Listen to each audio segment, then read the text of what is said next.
এক গ্রামে একটি কুঁড়েঘর ছিল, যেখানে একজন দুঃখী নারী কল্পনা তার পরিবার নিয়ে বসবাস করত।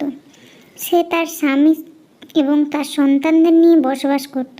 তার স্বামী ছিল অসুস্থ এবং তার সন্তান ছিল ক্ষুধার্ত। দিনরাত পরিশ্রম করেও সে কিছুতেই পরিবারের জন্য পর্যাপ্ত আহার জোগান দিতে পারত না। সন্তানের খাবার চাইলে সে হতাশ হয়ে তাদের দিকে চেয়ে থাকত। খুবই বিষণ্ণ হয়ে কল্পনা একদিন মা কালীর মন্দিরে গিয়ে নির্জনে প্রার্থনা শুরু করলো। সে প্রতিদিন মা কালীর কাছে এসে চোখের জল ফেলে প্রার্থনা করত।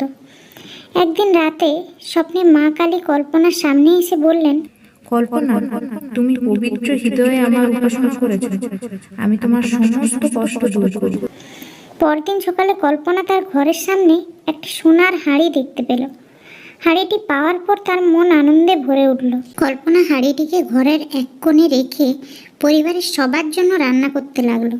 রান্না করার পর সে তার ক্ষুধার্ত স্বামী এবং সন্তানদের মুখে খাবার তুলে দিল।